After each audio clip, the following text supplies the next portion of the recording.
Premtobre Kasee Adom TV awie mamwa ha ebrason eso man mu nsem ne man hodro so de yeboaboa de ne nyina ebreo ese Premtobre Kasee bo ensem no edroso awie de mu akotene yebekọ asante mantemu mampani abedi akire Professor Nana Jenopoko Ajiman dakro ensa hwakopie mu asebo se adwuma bia project bi ekoso mu wiye no aban no ebehwe awie afenso ye de ebekọ enwoma suamu a achechefo komie no mo wie suapon no mo so a ekọ training college ewie no wo maye adwuma bosome enkron abosome dumiensa akatua emai wo mo eye oyekire afenso ye de ebekọ public accounts committee ehwo na beto dwa nei ebedwakonu mu panyefo nyina de wo ma hoden atai so afọ no hwe fisem eso ese wo mo dwuma ani bia wakodi obi man so enei obedu Ghana wo ebeti no esanse enima bia koso a entwaye obeti eho amane nsem ni bi ka ho don hwe ye di manimi mi di mu amane nyina ebreo ese Premtobre Kasee bo kaise okodi steve no so a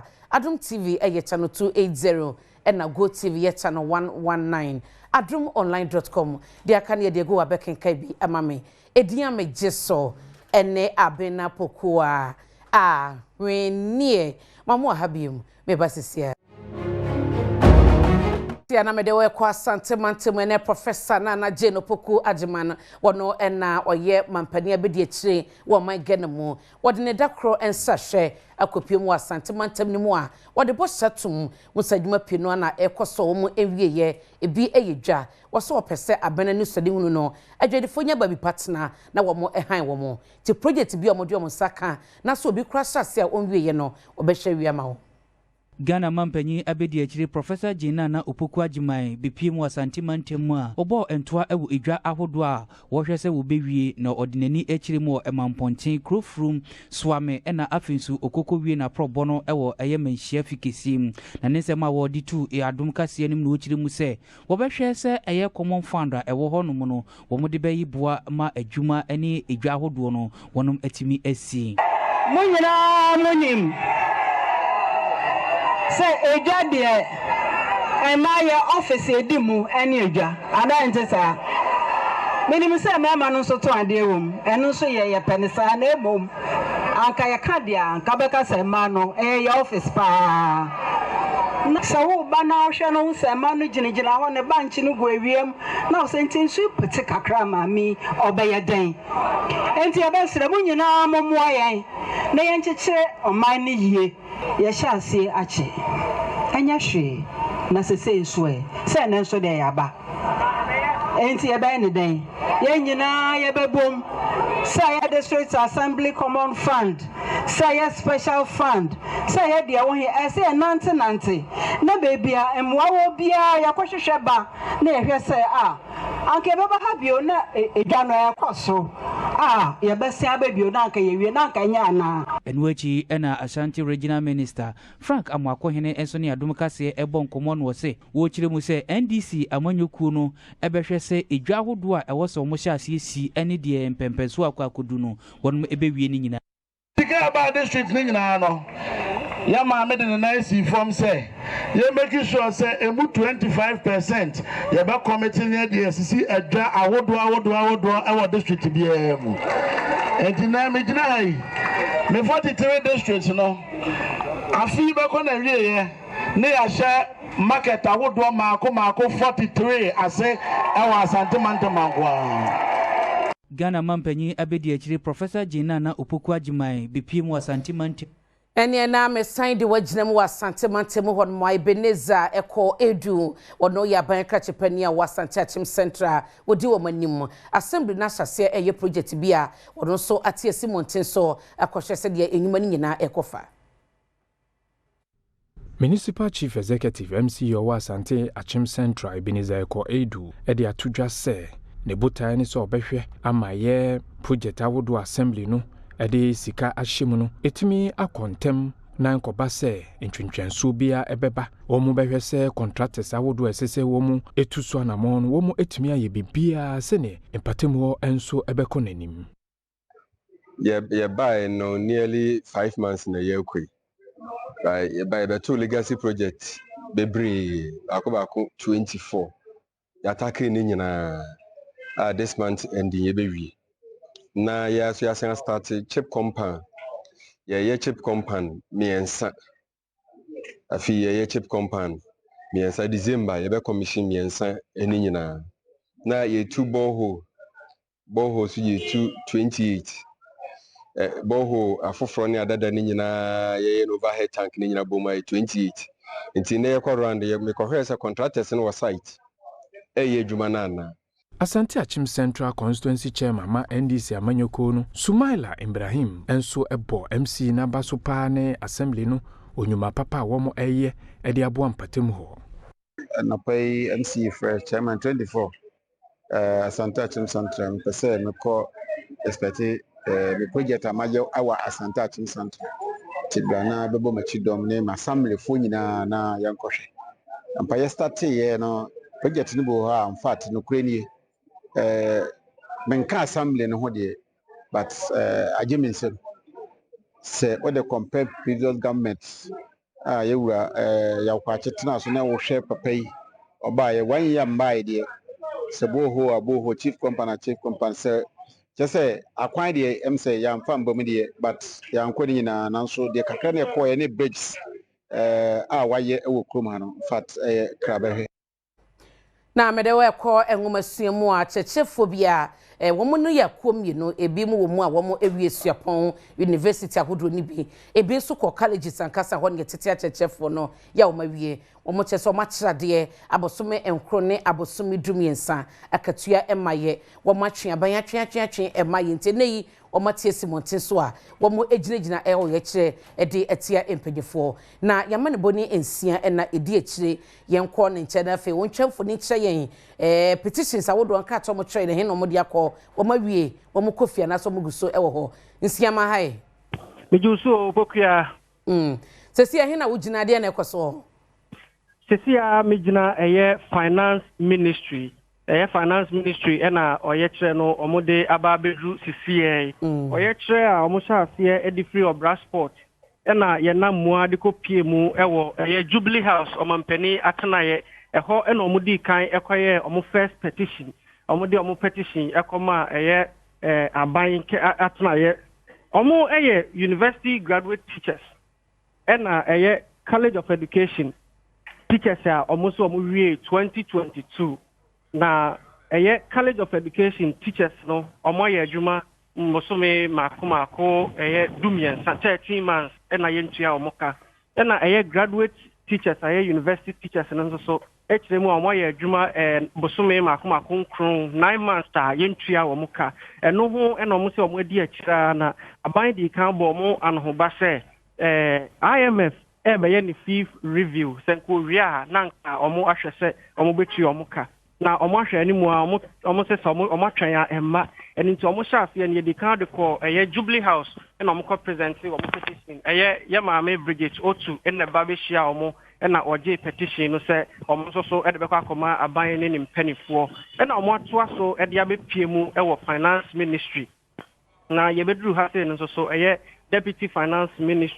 minister Owura Thomas Nyako Ampem afre mpanifo a omoda ekuo na no de omo akọ edem a omo se omo pese omo ne omo ekotwetwe nkomo baako mienu na omo hu kwan a omo befa so na omo asolve omo problem ne sabre omo free hanomo a omo sa de omo ani ekiremu ewo education ministry na omo so de omo final petition no akoma na a teacher for a omo ntua omo ka omo free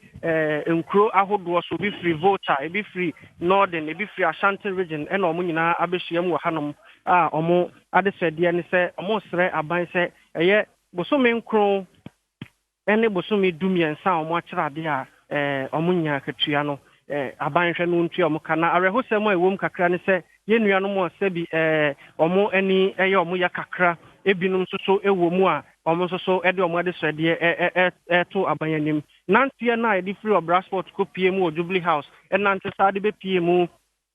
finance ministry ni nyina na safu en so edi mu atintiman a omo de adesede to abanyanim Martinsia moni adwuma ekoso afa de aka de go ahoma so na efabra na video bi abeto abonti me gidi say sese bi a wanya bi ahye wanya bi hwe ya na eho video no so no enenamo a na anopa be dwamdwumadie so na agya panyi ba kwa no ye mrase bedwa ne otwifati bokwa abaton person so TD Vondi chese video no a wo hunu se assistant headmaster ye wo KNUS senior high school eni suku ni aba ya bako wo mo gina video mu ade wo mo eye enye de sena efate sanse wo mususu se na nka ye headmaster de wo so nimu de chen akwada no eno ro TD Vondi chese wo hwe video ne abaya no kwan no wo fa so a wo ya opanyi no wanse no it is a Ghana for eka ho asema ya wo mo enka mane nkoye se bia panyi ni hye ababa wan sa na moto no wo no enkosa kwan no. I am a realist. Okay. Personally, I'm a realist. Yeah. I don't like saying things that are not what it is. Okay. I like to say things the way they are. So we share video ni here. Okay. Sincerely, the man was not forcing the young girl. One forcing akwadano. No, don't. Okay. One forcing young girl, no. Okay. It was more of a consented thing that the old man and the young man, young lady agreed to do. Okay. That must be established. Okay. There is no sin whatsoever. It suggests to say, Papa no force a girl, no. Okay. There is no sin whatsoever like that. Like now, a plan to train home. That's so and headmaster no enforcing so bedrow a plan in. Debbie, Debbie. A consensus effort. It was a consented thing. Both agreed to be in that mood. Vondi na tene kan chifoti mo kwa bato pesia so emra sebedwe ni osabaya na wanse no wo munina te wo ho ase ena wotu sa ekwan no na eno na panyi ba kwa eba no enkwada enso eyidie ne wo mo enkan kwa wo kasa ejina wo mo etora brighter pia wo si gin yese den krata ba se yewra cha sakwasi edu headmaster assistant headmaster oni akwada yi edi sadwuma no ontena nchen na etwihwemu enkoso wo si ya gin yese sade tena nchen no emunye den enti se asotwea ano odin akasa wo mo betumi edi aba wo mo famra na enye asua de ma mpanyefo afoforo and say we code of conduct we say Monday's messina a bit because we share code of conduct no more no. In this particular circumstance, the best that they can do is someone transfer teacher no. Okay. On that transfer. On that transfer no. On that transfer na Subin ya transfer. And only some number may be issues here no. So the issue of operating within the code of conduct no as a way of punishing teacher no will not be enough because all that we are doing is transfer nipa no efi school we mu se wo aja and why you do wahara the end of the kobefu na koto aso and we see that over and over again. There are teachers that have been transferred from the north based on certain misconduct or my background and my other schools they are repeating the same thing. The issue of depending on the code of conduct no for me no is not. I think say near so money it me and say yeah safeguarding policy for our safe school system no as it me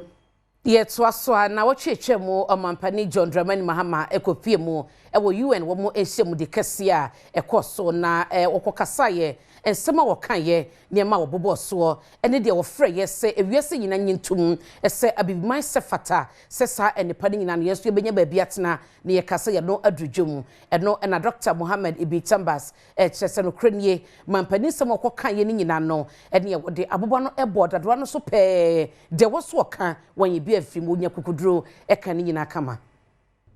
enche bia na United Nations General Assembly ekoso ewo New York abochimemu mampenye John Dramani Mahama ekogina simpre so ekasaya enipa bebre ebo na baso ewo sedi osikasaye ewo my Ghana dimu yentie nsem bia mampenye editudwa in the stomach of a truck feeding on newspaper unless the miles traveled mean something more than just a journey. Madam President, we cannot normalize cruelty. We cannot normalize hatred. We cannot normalize xenophobia and racism. If we're going to tell a story, let's not tell it slant. Let's tell all the truth. When we speak of migrants, we speak of Mami Ewusi Mensah Frimpong, a judge on the U.S. District Court for the Central District of California. She's the first black female judge on any of California's 4 federal district courts. She was born here in America to immigrant parents from Ghana. We speak of Peter Bosman, a medical doctor in Ghana who moved to the town of Piran in Slovenia in the 1980s and later became the first black mayor of Piran, the first black mayor in Slovenia and in the whole of Eastern Europe. We speak of T. Michael, the iconic Ghanaian Norwegian artist and designer. And of course, we speak of the late Kofi Annan, former United Nations Secretary General.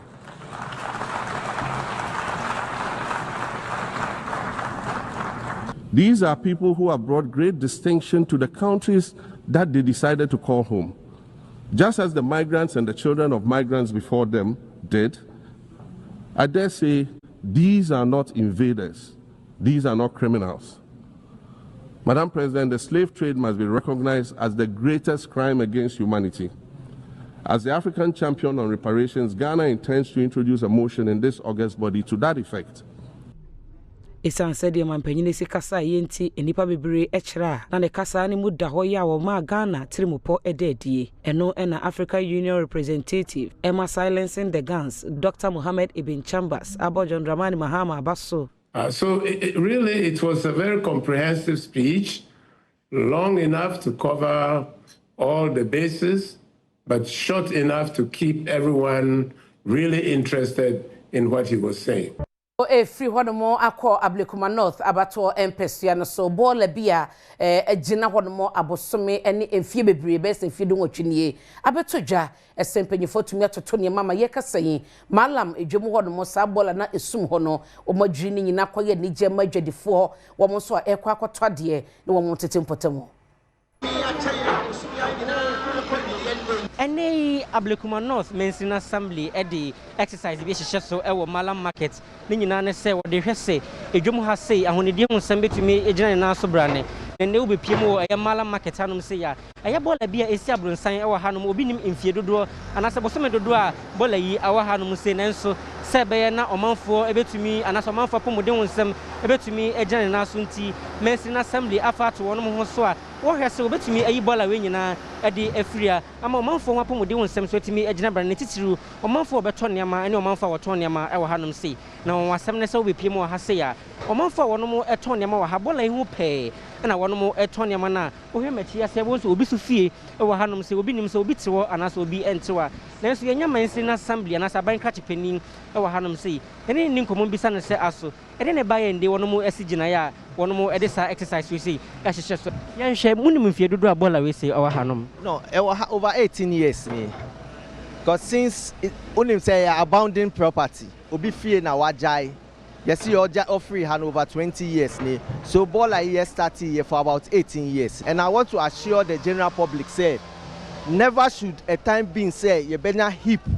of refuse ewo Accra say enye it's not good after evacuation we will not leave this place like this you better make sure say you di anua beba you be feel ha so that ma omuton ade wo kwan ni so you di omu beba be hwe when the place is clean and then the place is wholesome nobody will come and dump refuse here after this evacuation na say mamu skip container na say man use anybody that will be called corporate no the next point within 24 hours no you do no be court ye hu say fie bebre na matena fie ho atoniama anamo be na mo ankasa as edwadifo ma muso mutu ya ndi mo bedum pempen so ya dui in fact I am ya kuyehu ma pe boys ya siesie ya yeyi honorable bi e beba bia ya di hanu ya di ha omu nyina but honorable kalimu ya ye di no ba yeyi in fact one week.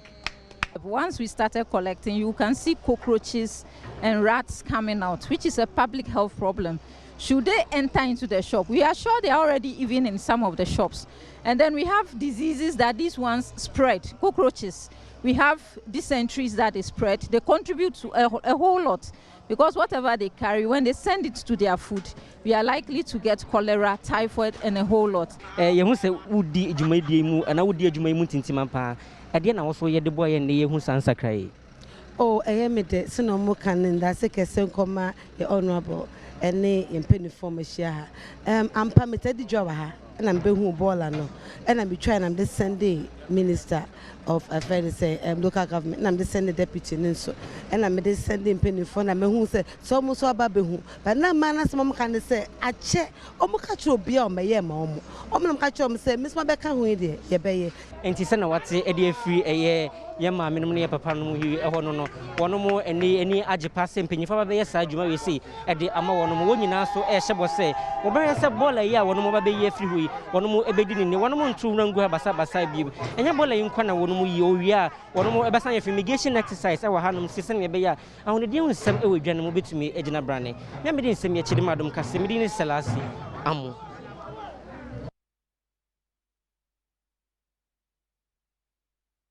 Yento aso anafe ye de o ekọ afarefo ne wo mo edwumadie ye wo atenaye ye commissioner wo mo ede no eye ensumnam ene ho seseye na wo mo ehwe ye Fisheries commission na wo de atodwa se wo mo de ehye bebre no a na gu akwan so a wo mo de ba behye na afarefo hia de ye beboa mo dwumadie akoso na enkofa ensunsuan so boni bia so emanso ne so no wo mo ebese mo kanade ye dwumadendende.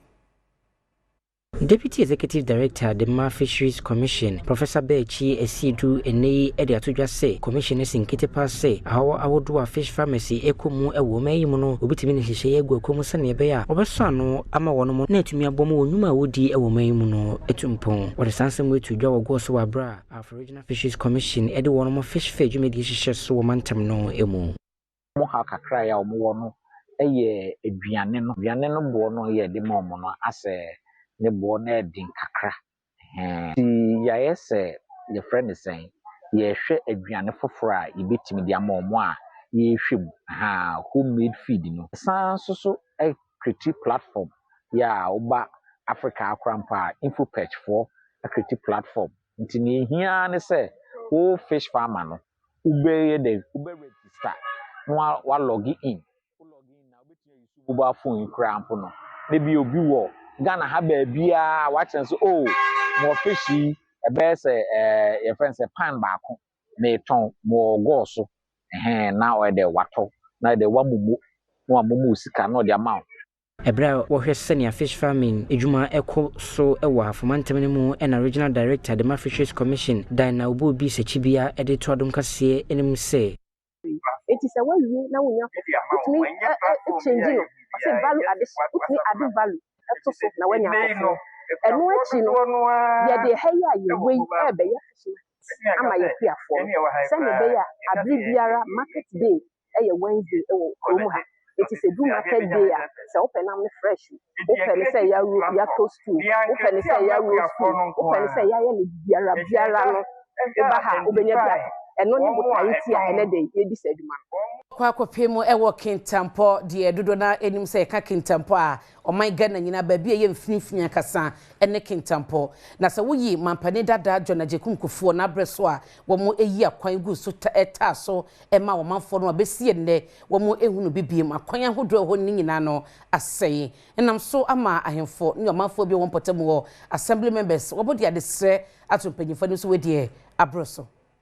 Konkro hini awo Nkranza traditional area na naifa ene Adom News in Central ni wiafia Kintin etwetwe nkomo no wochira ban awo twemukọ edito wonenim se obesisi womo akwan awodo bi ede amom no namsansem nso de ato eye NDC aban nenim se womo emameye omomoa esanse wohwe nkunimdi a womo edi ewo sampatemu ho efie ye afi 1992 ehu behia pa se womo betu omani ede ahwe omo first no say nim se be se kranka ya ma wo ma fa machine bia misi so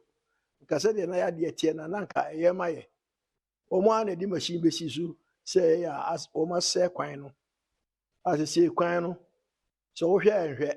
se bi ho bi firi ba bi kura ba wo nchen na wo fere aje Kintampo kuro wo fa pragea ana tazi se o de na ba ye ntamu ha o mo se ye ma de be ba so a sika wo be charge wo no wa echese ufri ha ko tichimai Assembly member awonu so mpatemu Paul Zendam enso ekasa fa kwan wodo e wompatemu a atete apansam no ye wo how kese pa capital letters ase aban no ene timemfo ne obi bia obeba ye mo na wo ma inkimbra ye hawo no mu se wa wo hwe sa gata kese ya migina ne nchen a me ne wudi nkomo ya sa gata yi ensu efri soro ho ka kwan ano ya jansi nyina ba nyina e ko water force nsu no mu omo amu free kuro fufuro so eba waterfalls e bedware waterfalls e ko hwe waterfalls nsuo ni nyina kokusi waterfalls nsuo ni mu na se china bi na se di yare bre amanfo empo Ghana nyina e be ne den mede wo kwa kopiebo e wosuapon ye mo hye e kire enyina mahoodin ne eye ensasemu agudie e ho nimdie University of Energy and Natural Resources na Professor Asare Ediatudwa ese emabu anase emrante ne mabawa esiso no e wo ekwantwa e wo manim na se obetumi abobra no adiye dia na e wo se onya adwensakira nema bi a akoso a entwa yie na wo se wo twe ho efisa ne man ho na ototo enioma ese ho kran ediye dwumaden kwa wanim. Vice Chancellor of the University of Energy and Natural Resources Eternity Sayine and Sunyane Ano Professor Elvis Saribediako eni Eshegana Mebunu nyina enkran se emra wonomu egusua ewo wonomu emrante ne maba wabirimu wonhwa se wode botaye ahodo ebisi wonomu enusu no hye wankasa nso ho enkran se ne beya bia opese wodu daache no betumi edru wonomu na aboanso ama mayin puntu onsem etimi echane na so o hye oprana se so de bisi wani so na wahu se na denti na opese de wo ye ne wo ye denti na wo ye ne opese wo ye ede ne wo ni so na motivation crisis na adian legacy be na be so uja impact be na be so uja enti eno no ehia pa aboa ma hu direction na no no it's a compass a director so never ya ma wo move emfire ho purpose without resilience no wow. I was a Medina Executive Director Edma Christos Foundation, no say Managing Director the Mabansen Group said Dudu and so Mebuni Kasaya what is answer we see at 2 Munina enim. The entire program we in answer Free Krase and Yami Adom. Yadru baby Yadru. My name board chairman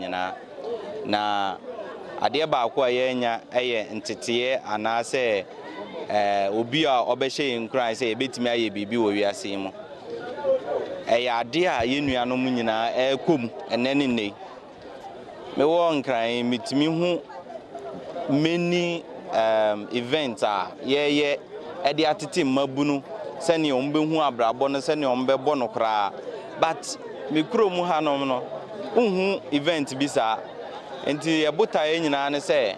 yɛde saa education ɛbɛba yi Bedewo eko atoye mantem ne mu aposi police commander wo ehonum eye DCOP osei akoto wode atodwa ese adwuma ye bambo adwuma no wo mo posifo wo asudie kese na so manfo wo empotemo ne mantem ne mu no enso ewo asudie a obetumi aboa wo mo amom dwumadie no awie peye wode ade sato manim so mo nyina kamom no mo fo ma ho odin amane bi obete ebeboa posifo dwumadie wo famra ema bambo ho nsem enkwa anim.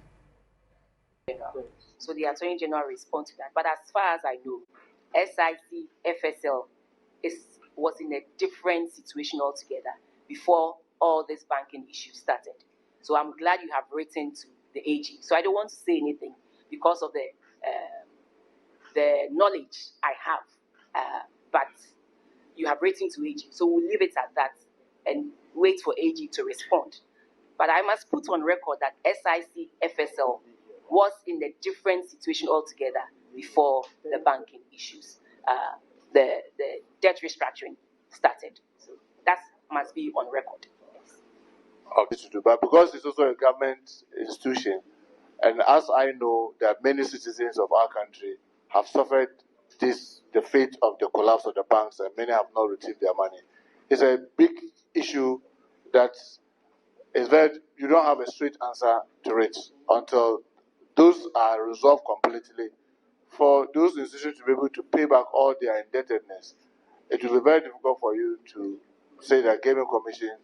should do everything humanly possible to get the money. But we've written to Attorney General, hoping that the advice he will give us may help us to retrieve the money. Thank you so much. Consultations. President actually instructed that the amount should be increased to 5 cities, and that an amount of 10 million, which was supposed to cover the last quarter of the year, was to be released. But it is yet to be released, even though the approval has been given. And I also want to put on record that reference to the question of how we have managed the 1 cedi 80 pesos. I have to mention that the 1 cedi 80 pesos, in actual fact, is not the amount that is even used to feed the inmates, because the food is supplied by contractors who also take their profits from sale. So practically, we are feeding 1 cedi.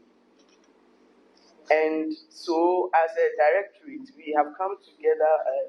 to bring about a project we call the Director General Kitchen Support Project. And in that project, all prison facilities across the country are supposed to have gardens, a small fish pond, a poultry or something related to animal husbandry, which is supposed to support safe. Once in a while, the churches have also supported. And so we are feeding beyond 10 cities. And it is through ingenuity. With the approval from the president, I think now, even as we speak, our budget for 2026 is capturing the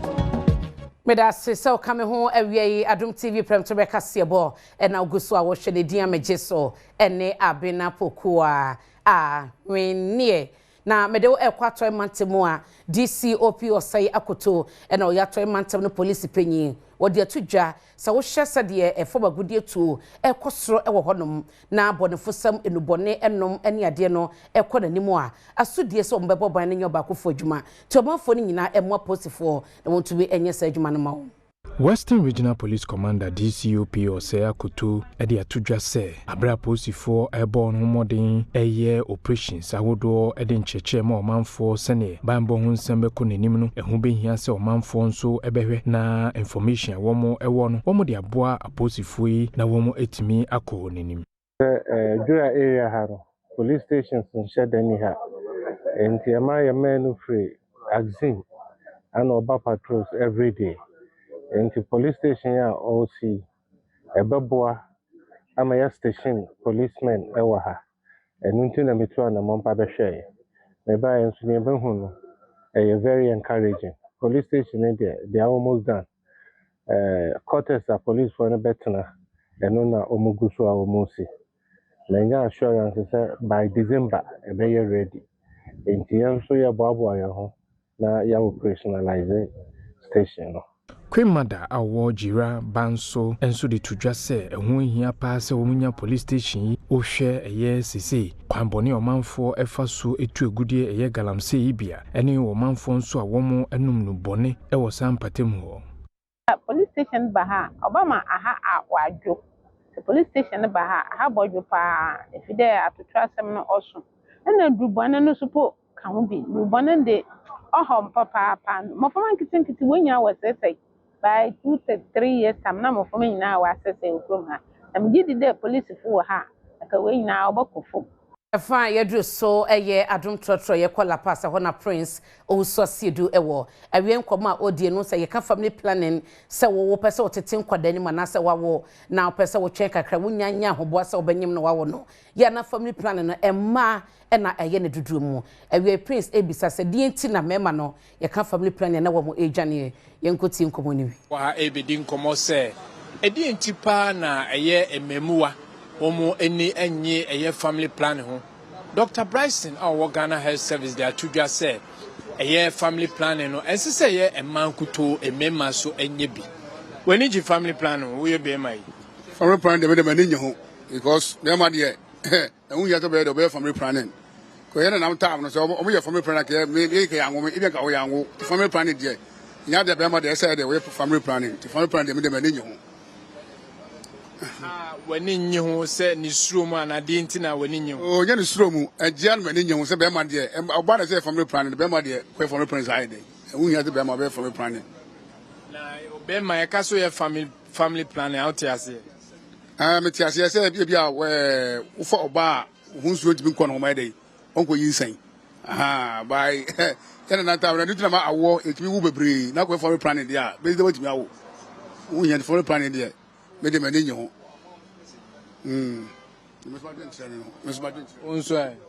Enokre said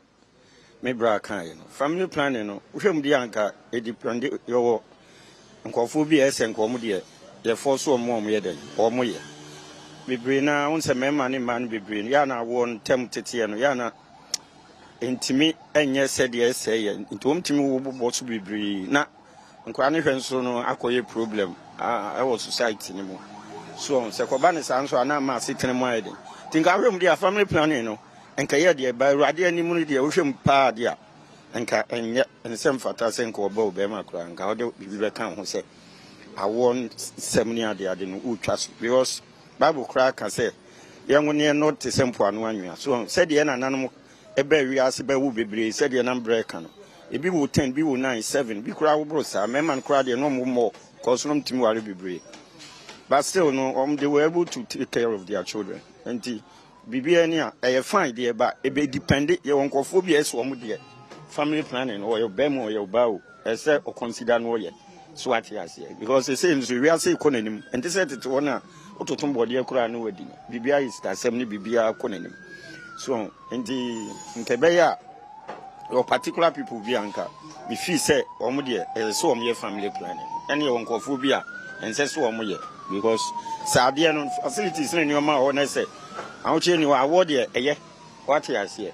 because you the nipa na chichiro man nemmom say be the problem bebre obi hu baby na ma wonti obenya problem ana obetochima bibi betochima obibi mu de ene na ohia family planning na we de ohia me ankasa de me hia family planning because me ankasa me me makora nwie na makoyese me blocky bi what here nti eye de ba emmom ni obi a na ye ma no say de me kan no ene bra kan ye no doctor for the abase ye to aso ana me de ekọ asante mantemu na esu ba kwa Subin na eda ho efie kakra atwam na ensu no efe etene twam ama obi ani odu nkra tumi sabinom eneyi enipa bi wo mankasa ene yeye ne efia yeye rubber ne plastic agi ensu da boso neyi apeda ne gata ya chese entumi entene ko na eno na enipa bi susu se da bi baabi adu no enioma enye Adom Kasee de ho ama ne eba ampa ebetimi akase ensuo Subin a ne fa bi efa ensamso kese mu ewa hai aba be ye asase prarara ne nyina eye enipa na munfuo boni bi a wotu edi nwura egu gata mu na be wiewie sei na Adom Kasee ebo ana be pie mu aha ene opani ba ko nei we yi plastic ha efa no Bashiru ebo nkomo ene ode tu anim se eye omo komuno saa asafofo no ni risko fo no mo ebuga no pon a na mo se me wura mi na yede adagu gatani nso luto a na twafre kom na be twoko ha no mo tis enani 5 days kra nso eto no antimi anko ebofa ne sei fish pond bi da ho na ko fa ho asa na ko fa chire sei ho de ha ka se pa because nso no ntimi nko ana be twoku etwoku anu mo na anya na ba wo ana mo ka 3 good years na yigire de gire me bottles se yi bottles no kwa na ofa anka hawa de baba na kai so pa nya hawo ketwa wotwa ne nka se so se enam se ensuo yi eto a entimi entwenko na Roberts ayemu ma se etwumunti dade e fere ma de ade empam potem ha omo amofuri Kasee asokwa ayinsan atonso de madera de ana STP Kasee STP ahodi madera nkoa because ayo efina beta ha no no ntontom e pa ntontom se glu anopa na wo ba no mo a bo se omu tutu saa ana numre ebebe 6:30 ekono a wo be ntontom ana wo be dwane omu na moturu nyina ate wo ba se once na me kura mu no to ne nkase so se e omu se omu yi roba no e dia pesika de nanso wo kire se nansia Premtobre ba ya wo se wona regional minister ne nam enti ye bottles kwa no obama pay for the tie because ye na yi anu mo se yi sa no abose nso na re anya kwan re akọ na se yi bottles kwa no so obama pay for the tie dia na ke ye professor because nsuo wa ase a wudi agro betimi kwempa dai amemo na kire se how bi e wa ha 3 years nie na gata yi mu asi na wo ba ha wutu se ntontom wa ha nsuo so to hu se yes e yiri ankasa hu se etimi yiri empenifo manimo a dia kwaso ewo Subin esumu na hunu se yenua bema yi edibi ebai no na de edu so no eyete Premtobre Kasee keji ona kasa Kasee dubuadi ayekadoma hai eti sei ami Adom bibia family planning komo no wo ye bema hunu sei se me manye bia na ade na memma mpe ade na memma mpe so be family planning de na mu de be mu be yi bibia na se ba ye wa koya sabia memma de ho bibra obetumi aye why did say say na me twisu ba but o menyenes na say ka it be se kwa yare sabia ebrodi friend of vasectomy eya gugu phone so squat to ho am me dey twa ho bla I tell you what to see. Well, fantastic afternoon. I'm also said I go to Municipal twice so say Premtobre Kasee my summer fee Mrs. Dramina links ho and I met twice so at the amount near there. And yeah, of course break here and kuna friend says she's looking beautiful. It is a man that said it done hey. Well, the queen no hear me I have time to say you know from I'm so I catch him say I'm looking handsome. Aha. I'm sure. Say Confederation Cup we are boy. Ne Champions League ya Go Stars for akoso kwanso abaya kotoko de corners round one work ekobo no Africa de baby etino obi na ball na baby adu life no ya tira komate no bibia bi wom Africa enti ya woto ha mo ani na ho o ka se obroni kwasore a okwasore odi 30 minutes so be so kwasore ko di 30 minutes ya waso be South Africa ti da ya but me nim de enti emfa kwaje World Cup borna na no Confederation Cup team baako golu suo say wan USF for no Burkina Faso for no dem ko Confederation Cup no come and see something that time yenko ya bobor no say so mo de ade bi akogu po nim enti ball no nse ya ball no nse munya line na kwa ntu bi kasa na ko tutu ade say ye banku say ye on asa baby ase eti ball pemba faba so yesei o se master say wa hu line no dim ne kan ko tutu fi po ni wo there's a 3 goals say nkatie o am cake o say den o o tutu fi po ni mu no second half radi yankopon goals ne say ma eni en say ball ne na ba bi kwa na chia na san ko topo ni mu 2-0 and ba ball ni mu o see something no dey there. Something they did to go for now in your lines. I don't know you know about you or 2-3. I can go to back. And somewhere up, I just said, Bono, 3 goals to 1 more show poom, no man law cotrino. Oh, Diabro, one I say, one saw my own say, ye if you put the goals, they say, man, adding, and I soon straw, no soon straw, no soon. You know, you say something no the Africa. Something they, I don't know, and trap. Enti World Cup on e be kakra mi so kita show so de World Cup akaso ko je World Cup o du pono so pe ne pono na na say adru when am we ma trap na they to destroy the juju gina bro for ye du hu mo yeti no mbo no obi a won talent de bia me de ba so bia won special talent ya wo na ye be ye radio Dr. Franka Mwakuhini Ashanti Regional Minister say ono kanya ye ko boboro he yeah, you know, cross one film. As a doctor, I did a matin and what Captain Samban. I don't say na matin, what's about Captain Samban? You need film. Aya, honorable Bena Canasam, honorable shit, would you? Oh, shit, would you? Near the ball, honorable name. What bread? Hey, honorable.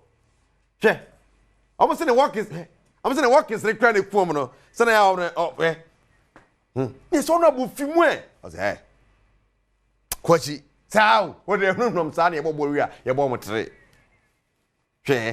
Control, honorable control the ball. Oh,